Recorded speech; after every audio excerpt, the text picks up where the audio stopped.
Hi guys, welcome back to our channel. ఈరోజు పిల్లలకి స్నానం చేపించినాక ఏం ప్రాసెస్ చేస్తే వాళ్ళు త్వరగా నిద్రపోతారు అండ్ ఎక్కువసేపు హాయిగా నిద్రపోతారు, వాళ్ళ హెల్త్ కూడా చాలా మంచిది. అసలు ఏం చేయాలి, ఏం చేస్తారు?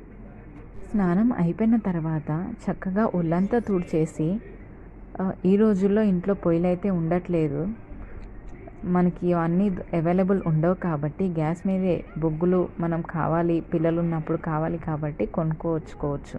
దాన్ని గ్యాస్ మీద వేడి చేసి మూకుల్లో బయట దొరుకుతున్నాయి. ఒక మూకుల్లో ఆ బొగ్గును వేసి సాంబ్రాణి పడితే పిల్లలకి హెల్త్కి మంచిది అండ్ ఆ స్మెల్ అదంతా అట్మాస్ఫియర్ కూడా బాగుంటుందన్నమాట.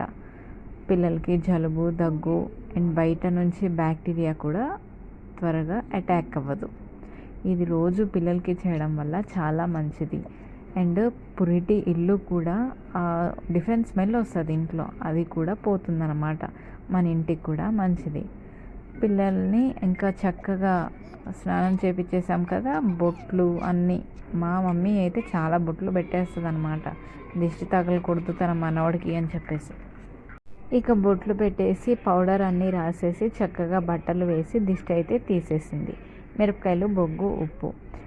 పిల్లలకి మన దిష్టే తగులుతుందేమో, రోజు ఇట్లాంటివి తీస్తే వాళ్ళు చక్కగా ఉంటారు, ఏ చికాకులు చెయ్యరు. మనం రోజు చూస్తుంటాం, వాళ్ళ పనులు చేస్తూ ఉంటాం కాబట్టి వాళ్ళకి ఆటోమేటిక్గా దిష్టి అనేది తగులుతుంది. ఇంకా తర్వాత ఫ్రెష్ అయిపోయాక మా జున్నగాడైతే ఇలా చక్కగా ఆడుకుంటున్నాడు. ఇంకా వాళ్ళు మాత్రం ఎట్లాంటి డిస్టర్బెన్స్ లేకుండా చక్కగా చాలాసేపు అయితే నిద్రపోతారు, ఇదైతే ష్యూర్ అండి. చిన్నపిల్లలు ఉన్నవాళ్ళు ఇట్లయితే చేయండి. మా జున్నుగాడికి, మా ఇద్దరు పిల్లలకి ఇదే ప్రాసెస్లో చేశాము. ఈ వీడియో నచ్చితే please like, share and subscribe. Thank you.